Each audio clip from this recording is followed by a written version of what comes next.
Bom, chegou aquela parada do fiscal, né? Eu recomendo também a vocês, isso já é uma apresentação que também teve na outra, mas o pessoal gosta sempre de ver, que organiza a documentação da Anatel. E eu diria o seguinte, pelo menos em duas pastas. Aquela que vocês podem mostrar e a outra que vocês não devem mostrar para os fiscais quando forem lá. Por que não deve mostrar? Alguma coisa sigilosa? Não, pessoal. Mas é que o fiscal ele não tem o porquê de cair na frente dele lá, a cópia do projeto, os ofícios que a Anatel mandou para você, entendeu? Se ele pedir, vocês têm perguntas ali. Alguém poderia levar um microfone, por favor?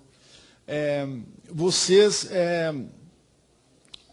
podem mostrar, mas se ele não pedir, não precisa vocês antecipar e mostrar. Porque isso pode ele não entender direito o desenho e achar que a rede de vocês não é nada daquilo, pode causar mais problema. Então essa pasta aí, vocês guardam em outro local lá, enfim. Mas a pasta que o fiscal quer ver, e que é interessante ele ver, e que vai assim rapidamente finalizar a fiscalização dele, é que contém o ato, a licença de estação, certificados de homologação das antenas e dos rádios, cópia do laudo de conformidade e o número 800. É obrigado eu ter isso aí? Não. Mas se vocês tiverem, eles vão olhar e dizer, beleza, o cara é organizado, está tudo bem. Se organizando, parece assim uma mágica, não dá problema. O engenheiro Gilvan. Marcos, obrigado pela oportunidade de fazer a pergunta. Primeiro, parabéns pela condução dos assuntos. Está muito claro e muito bonito. Como tu entende bem dos meandros da Anatel, eu gostaria que tu me respondesse se o equipamento, quando é homologado, pode ser vendido só pela empresa que homologou ou por qualquer... Sim, perfeitamente. Então, Gilvan, a gente, lendo as resoluções da Anatel, ao pé da letra, a impressão que a gente tem é que só poderia ser vendido pela empresa que homologou. Tipo assim, por exemplo, eu sou importador da Microtik e eu homologo os cartão, a RB 600. Entendeu? Então, teoricamente, só a minha empresa, que ela que tem a autorização de colar a etiqueta na placa, poderia vender. Mas, na prática, isso não tem acontecido. Quer dizer, os fiscais entendem o seguinte, eles olham o modelo, olham lá, é o mesmo equipamento efetivamente, quer dizer, tecnicamente tem as mesmas características daquele homologado. Eles entendem que o equipamento também é homologado. Isso na prática é o que acontece. Agora, a gente lendo as resoluções, o entendimento porque um dos itens da homologação é que vocês têm uma carta lá da Microtik, a Microtik dizendo que vocês são autorizados, vocês são um canal de distribuição deles. Então, isso realmente acontece. Mas, na prática, os fiscais não têm exigido isso aí. Ainda, né? Talvez esteja mais uma pergunta ali. Rapidinho. Eu tenho visto que o pessoal tem homologado só o cartão de RF. Só o cartão de RF é válido? Sim, vamos lá. Então, assim, o Microtik ele é composto, nós estamos sendo totalmente fora, né? Mas vamos lá. É composto por uma CPU, né, que tem um slot mini PCI, e onde nesse slot mini PCI pode se engatar uma série de cartões. Um deles é um cartão rádio. Certo? Então, o que acontece? Se a RB600, ela não tem nada de RF, ela não é ligada na rede pública, então ela, no entendimento, não precisa ser homologada nem nada. Agora, o rádio que vai ali, que é conectado na antena, que é conectado no meio, no ar, esse sim tem que ser homologado. Esse é um aspecto. Agora, outro aspecto é assim, o fiscal vai lá e vê uma caixa. O que é isso aí? Isso é o seu rádio, não é? É o meu rádio.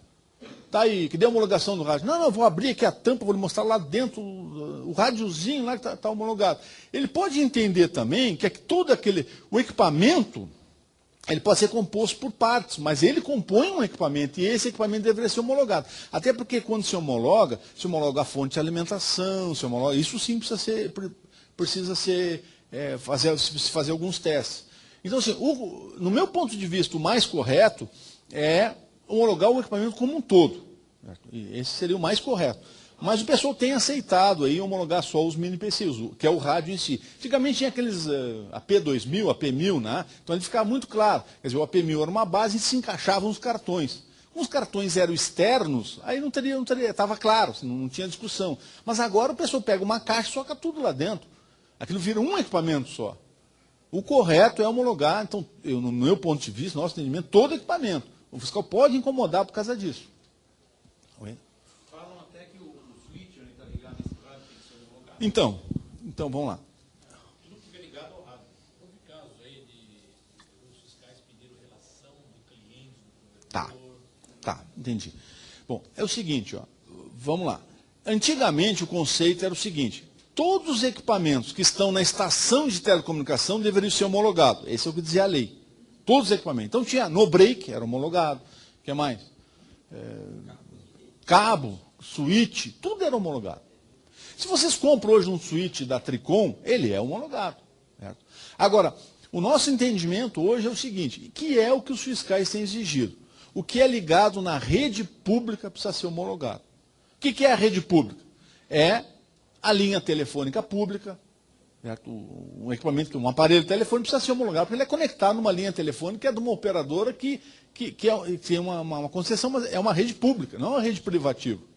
Esse precisa ser homologado. E todo equipamento que é ligado no ar, o ar também é um bem público, é um bem do governo, precisa também ser homologado. Então, esse é o entendimento que nós temos hoje. Até cabos, os fiscais não têm incomodar, apesar de que todos os cabos também são homologados, hoje a maioria, certo? Bom, então, no nosso entendimento hoje, assim, ó, tendo rádio homologado, tendo antena homologada, vocês não vão se incomodar. Se incomodar, aí, às vezes a gente ouve assuntos assim, pô, mas o cara tinha uma antena lá que só estava na descrição que era uso satelital, então, e o cara está usando 5.8. Mas aquilo lá, pessoal, foi um detalhe pontual que a fiscalização achou a mais no negócio. O problema do produtor não era aquele, nenhuma empresa vai ser autuada por causa disso. Né? Agora, a sua pergunta. A Anatel chega e diz assim, eu quero a relação dos seus clientes com nome, endereço, CPF, sei lá, cor da escova de dente, enfim. Bom, isso é o seguinte, a Anatel tem o direito de solicitar qualquer informação financeira, econômica, enfim, certo? As empresas que não informam isso aí, elas muitas vezes são acusadas de impedimento de fiscalização, e há casos que eu já vi até pedirem a caducidade da autorização, certo? Tem alguns advogados que têm uma linha dizendo que não, eles não têm direito, a parte do cliente, base do cliente não tem direito, e nós vamos brigar para não precisar fornecer isso aí.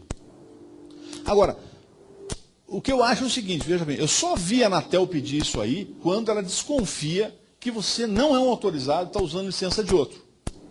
Você pode ver que o caso que ela pediu isso aí, ela quer gerar uma prova que você estava autuando sem autorização. Agora, eu recomendo assim, ó, solicite sigilo, entregue lá alguns clientes, enfim, mande uma cópia de nota fiscal, boleto e pronto. Entendeu? Eu também não é uma coisa assim que. Mas solicite sigilo, porque eles não podem usar aquilo para nada. Marcos, eu uma vez recebi uma fiscalização um fiscal da Anatel, ele me pediu algumas notas fiscais de clientes que eu forneci para ele, num determinado repetidor meu, não é o principal. E eu cedi, ele imediatamente pegou o veículo da Anatel, foi até o condomínio, é um condomínio fechado, se identificou na porta, entrou no condomínio, foi de casa em casa, que tinha nota na mão, perguntar que a pessoa, o senhor tem internet? Tenho. E o senhor paga o boleto para quem? Aí a pessoa disse, eu pago para tal empresa. Porque muitos dos que estão aqui tiraram a licença e criaram uma nova empresa. Então você tem a SCM em cima da Telecom, e você tem a outra empresa que se tornou SVA. E me parece que isso está tendo, essa é a minha pergunta, me parece que isso está tendo um aperto por parte da fiscalização da Anatel. Você tem o conhecimento e alguma orientação nesse sentido? Bom, realmente, assim, em cima de um planejamento tributário, né, se fez um tempo atrás, e a ideia que surgiu era se fazer duas empresas, uma venderia o serviço de telecomunicação, que pagaria os impostos ICM, enfim, e uma outra empresa que faria um serviço complementar ao serviço de telecomunicação, seria a empresa de SVA, porque pagaria SSQN para a prefeitura, que na cidade era 2%, 3%, 4% lá, uma carga tributária menor. Isso hoje tem que se analisar muito bem, porque com a opção do simples, certo? a diferença de tributação de você vender serviço de telecomunicações, pagar ICMS, ou vender serviço de prefeitura e pagar SSQN, ela praticamente não existe. Vocês vão ver o DAS lá, vou pegar a primeira faixa do DAS lá, você paga 6%, e ali está embutido tudo, se é ICM ou não é. As primeiras faixas são mais baratas, inclusive o ICMS. Exatamente, ó, viu? Então, quer dizer, nas primeiras faixas, acho que até o ICM é zero, se não me engano, a primeira, né? A faixa você fatura bem pouquinho, o ICM que você paga é zero. Às vezes, então é menos que você tira a nota de SSQN. Então isso hoje, eu não vejo muita atratividade. Além disso, você tem que manter duas empresas, duas contabilidades, enfim, certo? Eu não vejo atratividade. Agora, as empresas que têm isso, eu nunca vi problema nisso. Não vi problema, não vi a Anatel... Exatamente, quer dizer, tem que ter 2 contratos, 2 cobranças, mas o principal é vocês comprovarem o vínculo do assinante com a empresa que tem SCM contratual. Tem que ter nota, boleto e contrato. Tendo isso aí, a Anatel fica muito claro que é vocês que estão oferecendo, vocês são otorgados e vocês estão cobrando. Certo? Então, quem tem a sua SCM não tem grandes problemas. Na realidade, eles deveriam estar desconfiados que você estava ou alugando para alguém, ou usando a licença do... Por isso que eles foram um pouco mais fundo aí. No momento que eles viram que não tinha nada a ver, sem problema. Mas o link pode ser contratado pelo SBA. Exatamente. Veja bem, quanto a link, aí o pessoal me diz, poxa, mas o link está no nome do empresário. Legalmente, não existe uma legislação na Anatel que diga que a gente tenha que ter o link em nome. Agora, veja bem, você não tem SCM, tem um link de 100 mega no seu nome. A cidade toda está dizendo que compra internet de você. Entendeu? Poxa, são evidências, né, que vocês prestam o serviço de telecomunicação e não estão legalizados. Isso tem que cuidar. Não é uma prova, não é uma exigência, não é uma ilegalidade de vocês, mas é uma evidência. Né? Então, esse é o ponto. Vamos tocar a mão um pouquinho, por favor. Outro detalhe que eu tenho falado bastante, nós temos que cuidar muito, que nós falamos para o fiscal, nós temos que cuidar muito como é que se recebe o fiscal. Vocês têm que orientar os funcionários de vocês. Se chegar o fiscal e perguntar o nome dele, tem que dizer que não sabe, tem que mandar falar com vocês. Entendeu? Perguntar qual é a data de aniversário. Não sei, tem que falar com o cara lá que é ele que sabe tudo. Porque senão, cara, o técnico gosta de contar, gosta de mostrar, não, porque aquele pop foi eu que montei, e ali tem o rádio tal, é bacana. E aí o cara começa a catar, tá, e onde é que chega mesmo o link? Chega lá, dali a gente transmite, lá também chega o link. Lá também chega, tá. Ele começa a catar a informação. Quando ele chega em vocês, ele já tem toda a informação. Ele vai dizer, eu quero saber a licença daqui, a licença lá, a licença daqui. Vocês vão dizer, não, mas lá eu não recebo o link. Como não recebo? O técnico acabou de falar que recebe. Às vezes fica uma sinuca de bico lá que não tem o que dizer. Então, oriente o pessoal de vocês. Chegou um pessoal de fiscalização, eu não sei nada, nem meu nome, manda falar comigo. E outro detalhe, vocês têm que atentar bem ao que eles falam, o que eles pedem. Então, o exemplo que eu sempre falo é isso aí.